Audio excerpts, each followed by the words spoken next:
Samsung est de retour avec un nouveau smartphone pliable, Samsung Galaxy Z Fold 4. Je vous ai déjà présenté l'autre jour, le test est sorti du Samsung Galaxy Z Flip 4. Celui-là, smartphone qui est très cool, qui se plie également. La grosse différence qu'on a entre ces deux modèles, c'est que le Z Flip 4, on vient réduire l'encombrement avec un format plus petit dans la poche. Tandis que sur le Z Fold 4, on vient agrandir la surface utile. On a un plus grand écran et un smartphone qui sera fatalement un peu plus grand dans la poche, également aussi épais, mais qui par contre rend vraiment service. Deux produits très différents. On va se concentrer aujourd'hui sur le Z Fold 4, qui est un produit qui est dédié, destiné à la productivité. Puis surtout, il y a eu des changements. Autant sur le Z Flip 4 versus le Z Flip 3 de l'année dernière, il n'y a pas de changement de design. Il y a quelques changements, attention, mais pas au niveau du design. Enfin, c'est pas vraiment... ça se remarque pas. Il y a eu un peu de coupe sur les côtés, mais c'est tout. Par contre, ici, il y a un vrai changement. Un vrai changement qui est, même s'il ne paraît pas significatif, qui est quand même vraiment très intéressant sur le modèle de 2022 par rapport au modèle de 2021. Donc aujourd'hui, on va se faire un tour complet du Samsung Galaxy Z Fold 4. On va regarder s'il est intéressant, s'il est fait pour vous, quel prix, quoi, comment on va tout voir. Tout, quasiment. Enfin, j'espère. En tout cas, ça va être très très grand et très intéressant. Vous êtes prêts? On y va.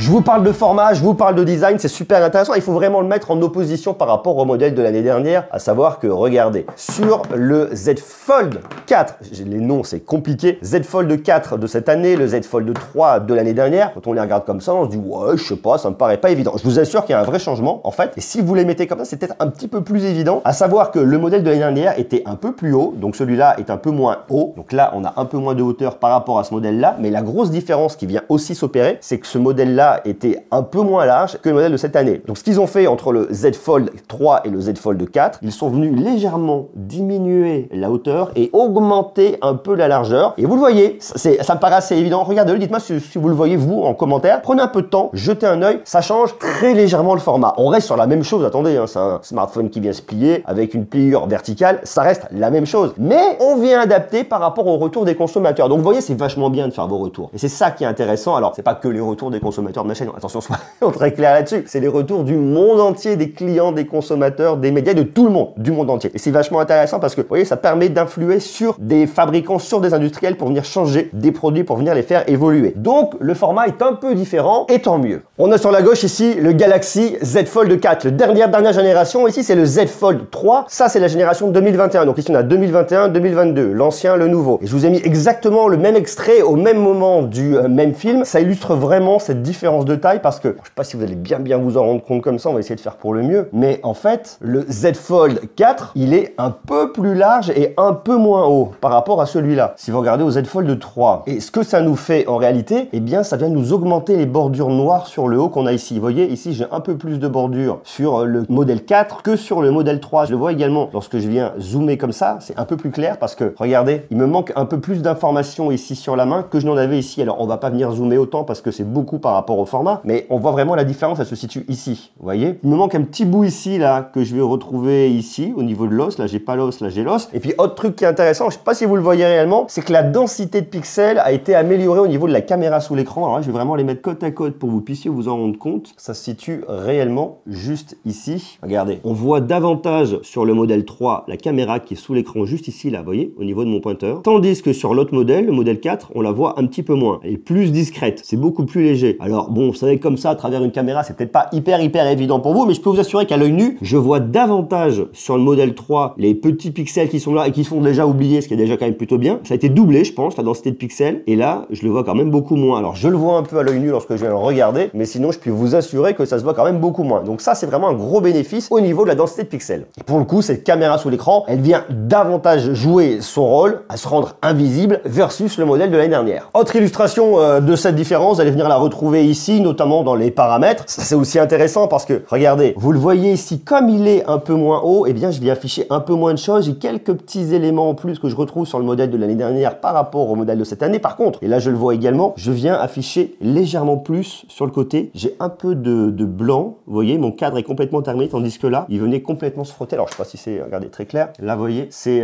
le Z Flip 4. J'ai vraiment le contour et j'ai mon icône qui vient faire le tour complètement ici. Tandis que sur le Z Flip 3, eh bien non, je vient vraiment toucher le bord, je sors du bord. Donc il y a quand même cette petite différence ici et c'est assez notable. Alors c'est du petit point de détail, attention, ils n'ont pas non plus complètement révolutionné leur format, mais c'est vrai que sur certains usages, et je pense notamment aux usages liés à la productivité, ça permet peut-être d'avoir des choses un peu plus larges, d'avoir un peu plus d'informations. Chouïa, hein, on se parle vraiment de pas grand chose ici, mais malgré tout, ils sont venus travailler ça. Alors autre truc qu'ils sont venus travailler, et vous allez peut-être le voir, vous avez un petit peu moins de bordure ici sur le modèle 4 versus le modèle 3. Un petit peu, on se parle vraiment de pas grand chose, un petit poil de vous voyez ce que je veux dire, pas grand chose. C'est la même chose sur l'écran externe, il y a aussi un travail forcément parce que le format global change, donc ça vient s'appliquer sur l'écran externe. Ça c'est le modèle de 2021, le modèle de 2022, déjà ce que j'aime beaucoup mieux, c'est qu'on a moins cette espèce de grande barre, vous voyez cette grande partie là noire au centre qui était pas ouf. On avait la sensation que l'écran était un peu refoulé sur la droite et je trouvais ça un peu dommage. Bon, maintenant que je vois l'autre, je me rends compte davantage, mais c'est vrai que ça a fonctionné déjà pas trop mal comme ça. On voit qu'effectivement il est un peu moins haut, donc on a moins cette sensation de hauteur, on est un petit peu plus étroit et on est un poil plus large au niveau de l'écran. Alors pour autant ils ont fait un boulot, c'est-à-dire qu'ils sont venus réduire toute cette partie-là, toute cette grande partie noire au niveau de la charnière pour venir recentrer un petit peu l'écran et je trouve ça vraiment pas mal. Ça nous apporte quoi? Eh bien la même chose que ce qu'on voyait tout à l'heure, à savoir que eh bien là on va avoir le petit côté, à côté de mon cadre rose, je vais avoir une petite bande blanche qui vient s'afficher, alors qu'avant je l'avais pas du tout, il était vraiment refoulé à droite. Alors d'un point de vue soft, ils ont aussi fait un truc, c'est que sur le bas, je sais pas pourquoi, c'est peut-être que du soft ça, j'ai un peu plus d'espace en dessous de mon menu que avant je l'avais pas, j'arrivais vraiment en bas. Donc bon ça c'est uniquement du software, mais vous voyez, il y a quand même une différence. Je trouve que c'est beaucoup plus intéressant et beaucoup mieux intégré ce qu'on a sur le modèle 4 par rapport au modèle 3. Une fois de plus, ça reste des réglages qui sont extrêmement fins, mais là, pour le coup, je trouve que visuellement, esthétiquement, c'est pas mal. Alors après, moi ici, sur le modèle de l'année dernière, j'avais un cadre tout noir ici. Là, j'ai un cadre qui est un peu plus argenté, donc ça faisait un côté un peu plus masse que je n'ai pas réellement ici. Mais ce que je vois quand même, c'est que toute cette petite partie là, vous voyez, qui était, alors je vais les mettre dos à dos pour que vous voyez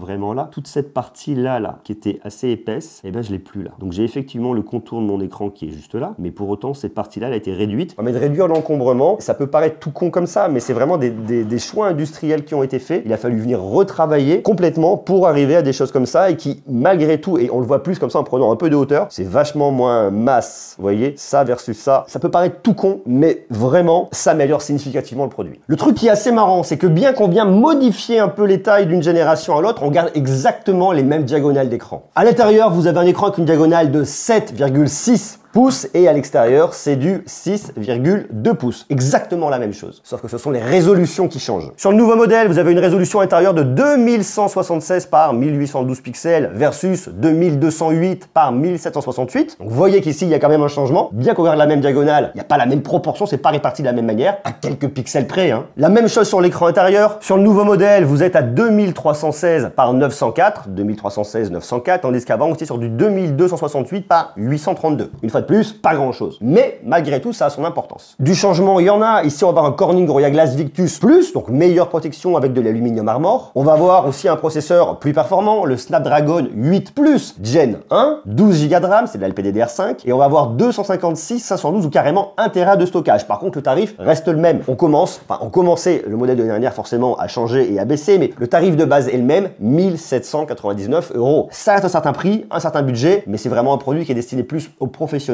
aux technophiles et en tout cas à ceux qui ont les moyens de mettre 1799 € dans un smartphone avec de belles innovations. La taille de la batterie reste inchangée. Par contre, là où ça vient changer, c'est à l'arrière au niveau du module photo. Ça, c'est un truc qui n'allait pas l'année dernière, à savoir qu'on avait un smartphone très cher, mais la fiche technique était en deçà par rapport à la gamme photo, la gamme S21 l'année dernière. Tandis que cette année, ils sont vraiment venus améliorer la copie. Alors on garde le même design, le même look and feel au niveau du module photo, complètement adapté bien évidemment à ce nouveau smartphone, mais ça reste la même chose esthétiquement. Par contre, on a amélioré les capteurs. On a un capteur grand angle de 50 mégapixels, un ultra grand angle de 12 mégapixels et un téléobjectif de 10 mégapixels. C'est déjà mieux que ce qu'on avait avant. On a toujours la petite caméra de selfie qui est ici et vous avez toujours votre caméra qui est planquée sous l'écran qui est ici et je vous montre le résultat. Regardez le résultat. Pour moi, c'est un oui, c'est un grand oui. Vous allez voir, on va aller jusqu'au bout. Je vous ai fait une petite balade dans Paris, comme ça, on est relativement pas mal. Je suis venu chercher des scènes un peu compliquées, des scènes un peu merdiques, et il s'en sort vachement bien. Place de la Bastille, grand angle, ultra grand angle, ça va bien. On a bien les détails sur l'arbre, on est quand même pas mal. Alors après, vous le savez, sur un ultra grand angle, c'est toute la partie centrale qui va être meilleure, tout l'extérieur, là, ça va se dégrader fatalement. Mais bon, le taf reste fait et reste quand même vraiment correct. On peut venir zoomer, on a un zoom optique x3 et on va jusqu'à x30 numérique. Alors pour autant, faut-il aller jusqu'à un x30 numérique? La réponse est non. Mais là, comme il est là, le boulot est vraiment de très bonne qualité, grand angle, on se rapproche, on zoome, Bon, on peut si on a envie de s'amuser, mais on va venir éviter. Pareil ici, regardez les photos, on voit bien le ciel, qualité est là, le petit pigeon qui est dans sa mare devant. Bon, pareil, je vous ai fait quelques petits zooms histoire d'aller voir, mais bon, c'est vraiment histoire d'aller voir et de le tester. Alors, je suis venu chercher des scènes un peu reloues avec le soleil en pleine face pour voir comment est-ce qu'il gérait ça. Et ça, je l'ai vu, vous allez voir, je l'ai vu tout au long du process de test, et vous le verrez notamment sur les photos de nuit, c'est vraiment très impressionnant. On a bien toute la façade du bâtiment, alors forcément, on a le soleil qui est là, donc on a un côté qui est un peu plus voilé, mais malgré tout, on a bien tous les détails de tous les côtés. On voit bien l'arbre et on voit bien les feuilles ici. Le ciel bleu est bleu, le soleil est là, on a les nuages, rien n'est cramé, tout est maîtrisé. Et là, on voit que l'algo fonctionne vachement bien. Pareil, sur l'ultra grand angle, on a bien la façade du bâtiment. C'est très joli parce que là, on a vraiment les rayons du soleil. Je trouve ça super canon. Et pour autant, rien n'est cramé et ça marche juste super bien. Alors, on peut venir zoomer un peu le soleil, mais on va éviter, surtout pour voir ici que même sur le téléobjectif, le boulot est fait et quand même vachement bien fait. Là, je l'ai décalé un peu sur le côté pour qu'on s'en rende bien compte. Vous voyez, il n'y a pas de perte, hein, c'est très cool. Une photo à la verticale comme ça, pareil. Je sais pas, sur l'ultra grand angle, je récupère le soleil. Alors, j'ai bien les rayons là, forcément, il y a un moment, il y a un peu des limites, surtout qu'on est sur le côté de l'ultra grand angle. Mais bon, le boulot est fait. Pareil ici, on a bien la façade, on a bien le ciel bleu. Pour moi, c'est vraiment très maîtrisé. Sur l'ultra grand angle, également la même chose. Téléobjectif, c'est la même chose. Là, j'ai le soleil dans le dos. On vient éclairer l'entrée de la place des Vosges. Ce qui est intéressant, c'est que vous voyez, on récupère sous l'arche ici, et bien le soleil de l'autre côté dans le parc au niveau de la place des Vosges. Et c'est très clair, c'est bien, c'est maîtrisé. On voit bien une personne là qui rentre dans l'ombre, on voit bien ses bras. Et donc, le boulot aussi est vachement bien fait pour venir adapter complètement l'exposition en fonction de la scène qu'on va avoir. Et c'est tout le boulot justement logiciel qui est fait, qui est maîtrisé ici. Bon, je suis venu zoomer un peu plus. Ok, pareil ici, ça fonctionne. Donc là, je suis passé sous l'arche et je me suis mis de l'autre côté. Je suis venu shooter cette façade qui n'est pas éclairée par le soleil, avec un côté qui est très éclairé par le soleil de l'autre côté. Et ce qui est vachement intéressant, c'est que vous voyez, ma façade, on la voit bien, elle est préservée, j'ai des détails, je vois bien place des Vosges, je vois les gens, je vois bien des pierres ici, je vois ici qu'il y a même un interphone, tout est très clair, je vois bien mon panneau, et ici, toute cette scène-là est très bien exposée également. Je vois les gens, rien n'est cramé, je vois même un peu de ciel et de nuages, donc plutôt bien fichu. Honnêtement, je suis venu monter un peu le cadre, c'est pareil, ça fonctionne. Sur l'ultra grand angle, eh bien c'est pareil, vous voyez, j'ai bien le détail de ma scène, j'ai toujours mon interphone ici, je vois toujours bien les pierres ici également, donc le boulot est plutôt bien fait. Et lorsque je viens zoomer avec mon téléobjectif, eh bien de la même manière, je vois bien ici toutes mes briques, toutes mes pierres de tous les côtés, et la scène ici qui est très éclairée reste très claire, très lisible, donc tout est extrêmement bien exposé de tous les côtés, donc ça c'est cool. Pareil, on vient monter, alors j'ai fait le test sur un côté de bâtiment où là je suis un peu plus éclairé et là je ne le suis pas, et bien de la même manière ça fonctionne bien. Mon nuage est là, alors celui-là il a morflé un peu mais parce qu'il y a le soleil directement, donc c'est normal, mais ça fonctionne. Sur l'ultra grand angle, je dirais exactement la même chose. J'adore cette place parce qu'elle est un peu complexe à venir shooter, parce qu'on va avoir de l'ombre, du soleil, là on a des puits de lumière avec le soleil très dur en plus au moment où je suis venu shooter, et pour autant je vois bien les feuilles là. Lorsque j'ai du soleil, j'ai également mes feuilles, j'ai bien mon sol là, vous voyez, avec ces petits points qui viennent des puits de lumière au-dessus. J'ai bien ma scène qui est bien exposée ici au fond, où là pour le coup ben, j'ai pas d'arbre, donc j'ai le soleil en plein dessus, et je vois bien les gens qui sont posés. J'ai bien des détails sur le tronc qui est à l'ombre là. La même chose ici avec ma mousse qui est un peu plus exposée avec le soleil. Donc non, ça marche, et ça marche vraiment bien. Même chose sur l'ultra grand angle, et on peut venir zoomer également de la même manière. Alors la caméra de selfie, je suis venu la chercher un peu sur le même principe. Désolé, j'avais pas vu la poubelle sur le côté, c'est pas terrible. Eh bien, moi je suis vraiment dans l'ombre, et derrière c'est très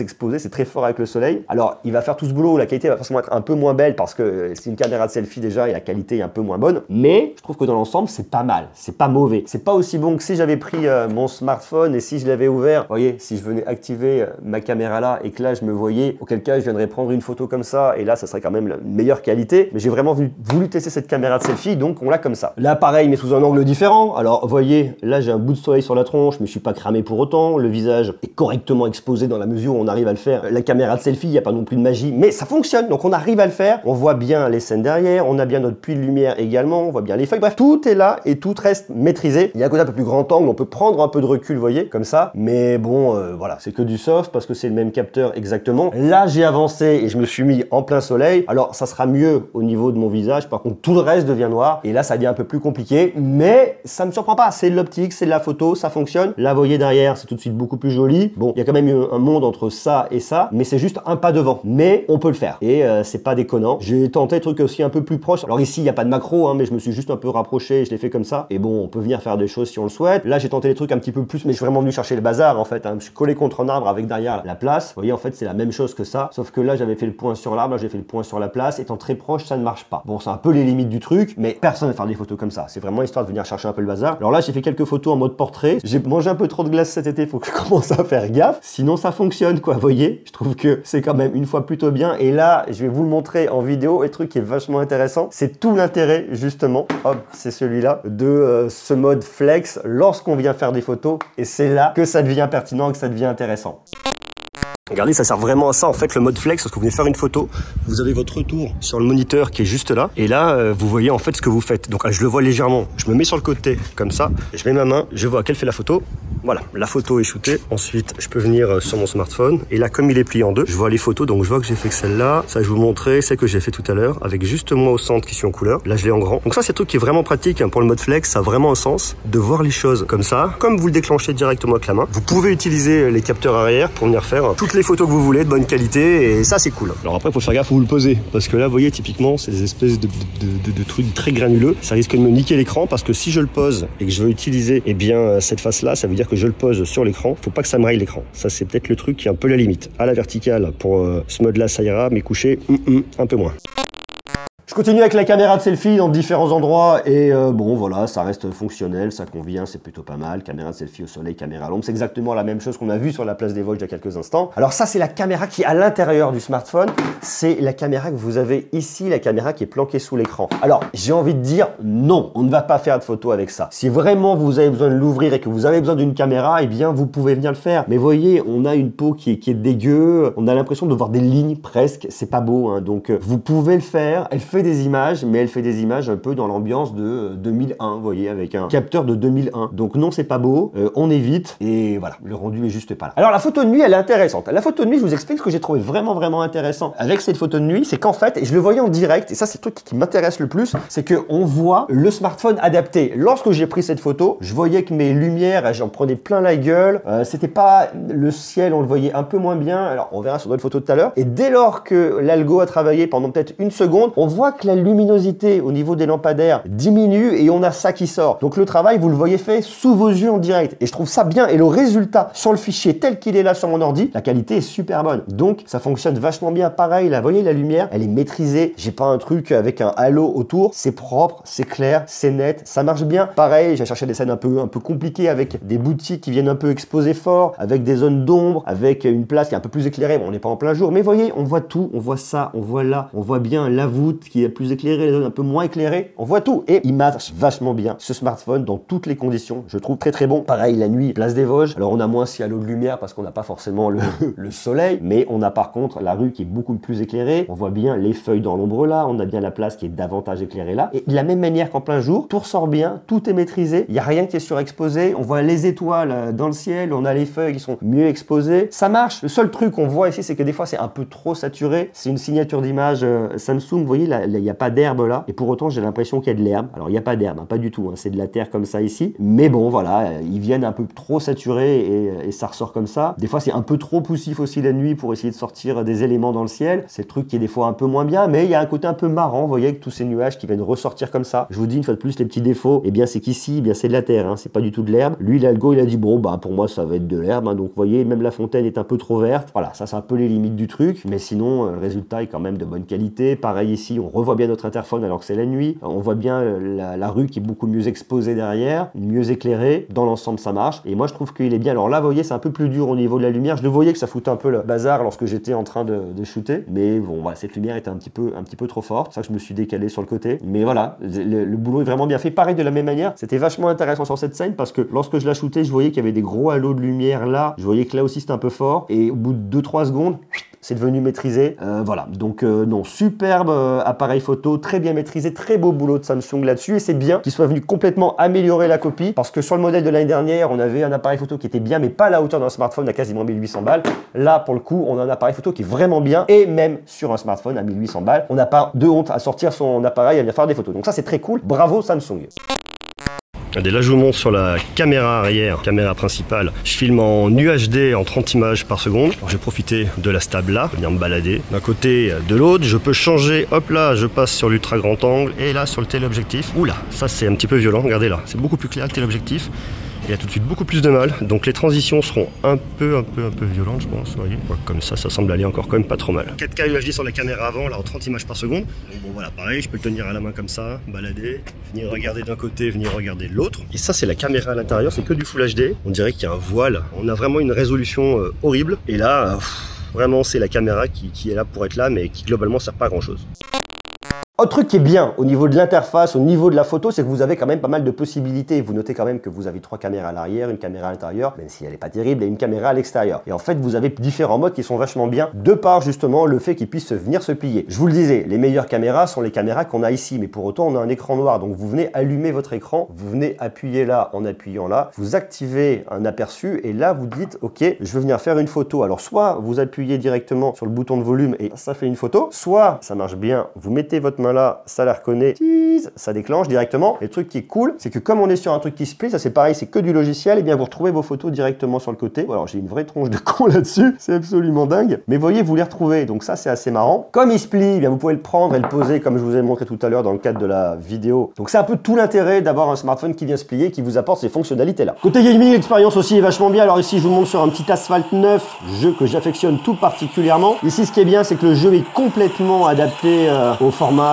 du smartphone, donc ça c'est cool, et on profite vraiment de ce très grand écran, et puis cette petite caméra une fois de plus qui se fait quand même vachement mieux oublier que celle que la génération précédente. Donc en termes de gaming, on a un smartphone qui est puissant, on a un smartphone qui est très cool, et puis on a surtout des jeux qui sont adaptés. En tout cas ici c'est le cas, donc ça c'est bien. Autre nouveauté qu'on a cette année versus l'année dernière, alors déjà comme on a un écran qui est un peu plus large, on vient de profiter de 6 icônes en bas versus 5 dès le départ ici. Alors on est forcément un peu plus serré, mais surtout la nouveauté qui est vachement intéressante, c'est cette barre des tâches. Alors la barre des tâches elle est assez marrante. Vous voyez par exemple je viens ici, et l'année dernière j'avais rien, c'est-à-dire que comme sur tous les smartphones, je me retrouvais avec, il y a la partie en bas, je peux venir scroller, je peux le virer, ci et ça. Là, cette année, ils ont fait un truc qui est vraiment différent. Alors, on l'aura sur le Z Fold 3, puisque c'est que du logiciel et il y aura une mise à jour qui viendra à la portée. Mais le truc qui est marrant, c'est de se dire, comme on est sur un produit dédié à la productivité, on veut pouvoir avoir les dernières applications ouvertes directement juste en bas. Et puis là, un petit menu qui vous permet d'arriver à toutes vos applications. Comme c'est de la productivité, on veut pouvoir faire du multitâche très rapidement, on veut pouvoir changer les choses très rapidement. Et ça, c'est assez malin. Parce qu'en fait, regardez, par exemple, j'en sais rien, moi, je vais me prendre mon application de message, je veux venir la mettre en bas, je veux venir la mettre à droite, et bien je la prends, je la fais glisser. Je l'ai tout le temps directement ici sous les yeux. C'est pratique. De la même manière, je prends mon application de notes, je prends mon application de notes et je peux venir la mettre d'un côté au milieu, je peux la mettre ici, elle est par exemple, là je la mets là, donc là je peux venir faire des notes très facilement, et j'en sais rien, moi je veux prendre mon petit appareil photo, je vais venir le positionner au milieu parce qu'en plus je vais venir faire quelques petites photos. En fait, ce qui est cool, c'est que je peux faire du multitâche avec 4 choses ouvertes en même temps. Alors il faut que ça ait un sens, il faut que ce soit pratique, vous voyez, parce que ça typiquement c'est rigolo, mais je peux venir le décaler un peu là. Donc là je peux venir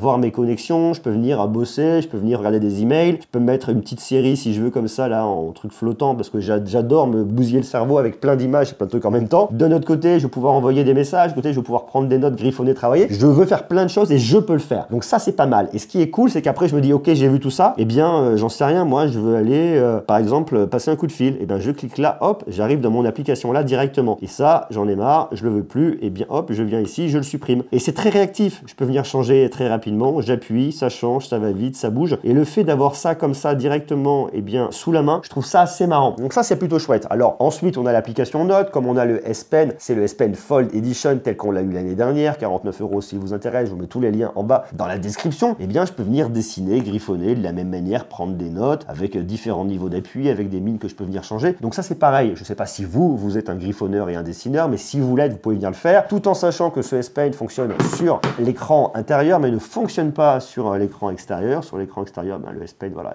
il est plus là, il fait plus le taf, on n'en a plus besoin. Donc c'est vraiment pour toute la partie intérieure. Maintenant, le côté un peu négatif ici de ce S Pen, c'est que je n'ai rien pour venir le ranger par rapport à la gamme Galaxy Note. Avant, je pouvais venir le ranger directement dedans. Pour autant, il existe des coques et des accessoires que nous présente Samsung où je peux venir l'inclure dedans. Donc bon, pourquoi pas. Je sais pas d'ailleurs si vous êtes un utilisateur du S Pen, c'est un truc qui vous intéresse ou pas. Moi, je trouve ça marrant, mais c'est pas un truc que j'utilise. Donc je le prends dans ce cadre-là, je regarde, je griffonne, je dessine. Mais je comprends qu'il y a plein de gens qui veulent le faire, et je pense notamment à des chefs d'entreprise qui veulent, par exemple, ou des businessmen, des commerciaux, des gens qui ont besoin de venir dessiner, prendre de la note rapide et avec qui un clavier, c'est pas toute la chose la plus aisée. On veut pouvoir le faire comme ça. Vous noterez quand même, et c'est intéressant, que sur cette partie-là, eh bien, sur l'écran extérieur, il n'y a pas de barre des tâches, c'est vraiment que pour l'intérieur, ce qui me paraît pas déconnant et ce qui me paraît pas surprenant ici. Donc ça fonctionne. Et je trouve ça marrant en fait cette barre des tâches, vous voyez, qui est là. Alors après, quand on va venir bouger, elle va venir disparaître. Vous avez qu'à venir bouger et elle reviendra. Je sais pas, je trouve ça assez rigolo. Je sais pas s'il y a un usage pour vous, si c'est un truc qui vous plairait ou pas. Mais moi, je trouve ça pas mal parce qu'une fois de plus, on s'inscrit dans l'idée de la productivité et c'est un téléphone qui est là pour de la productivité. Donc bon, ça aussi, ça me convient. Autre truc qui a été amélioré, c'est une nouveauté logicielle. Donc vous l'aurez sur le Z Fold 3 comme sur le Z Fold 4. C'est toute la gestion des réseaux sociaux et notamment d'Instagram. Instagram, lorsque vous l'ouvriez, normalement, c'était ça. C'était ça et c'était pas terrible. Ils ont venu rajouter les petites flèches. Alors si vous voulez mettre Instagram ici ou ici ou ici,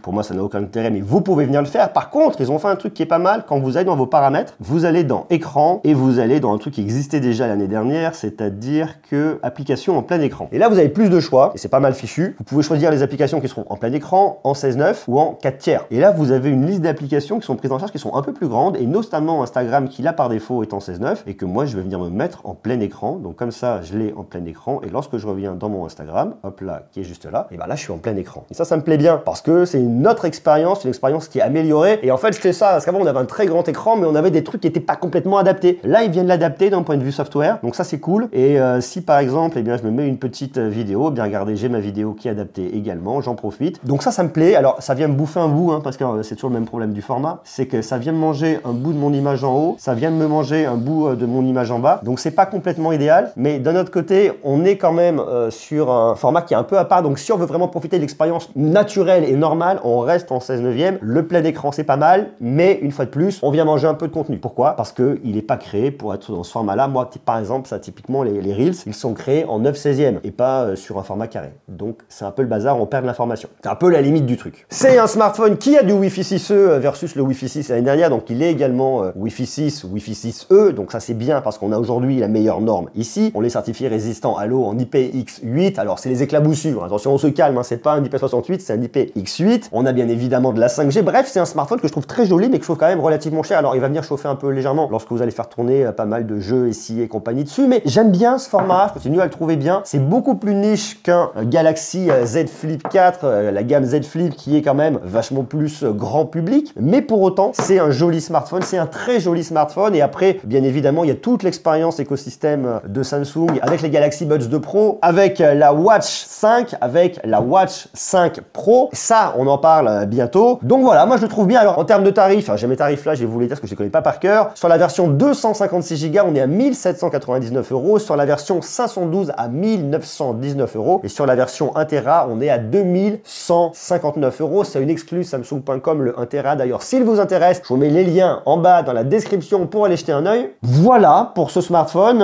Moi, je le trouve bien, je le trouve joli. Il y a une évolution. En fait, ce qui est intéressant, vous voyez, c'est que, et une fois de plus, et je vous l'ai dit au début de la vidéo, Samsung a écouté les retours du monde entier pour venir modifier un peu sa copie, pour plaire davantage et pour matcher davantage avec les usages, les besoins. Et je le trouve bien, je le trouve intéressant. C'est pas le smartphone peut-être idéal pour venir regarder du contenu, quoi qu'on puisse en dire, parce que on a malgré tout des grandes bords à droite à gauche. Et si on veut venir complètement l'adapter, eh bien, on va perdre un peu de contenu. Mais l'idée est quand même là, l'idée est bonne. Et si vous voulez un smartphone qui devient une tablette pour notamment toutes les questions de productivité, eh bien, Samsung Galaxy Z Fold 4. Dites-moi votre avis, ce que vous en pensez. Est-ce qu'il vous plaît, vous plaît pas? Qu'est-ce que vous pensez des évolutions par rapport à l'année dernière? Est-ce que vous êtes plutôt satisfait, séduit ou alors absolument pas? Marquez-moi tout ça bien évidemment juste en bas en commentaire. On se retrouve très vite, bien sûr. On va continuer à parler de tech, de Samsung, mais pas que, parce qu'il y a plein de nouveautés, plein de choses qui arrivent, ça c'est cool. Et puis, si vous voulez aller voir mon test des Galaxy Buds 2 Pro, eh bien, vous pouvez aller les voir, aller en ligne. Également, le test du Galaxy Z Flip 4 aussi. Et puis, il y a plein de choses. Donc ça, c'est chouette. Allez, je vous embrasse, prenez soin de vous et à très vite. Des bisous d'amour. Ciao.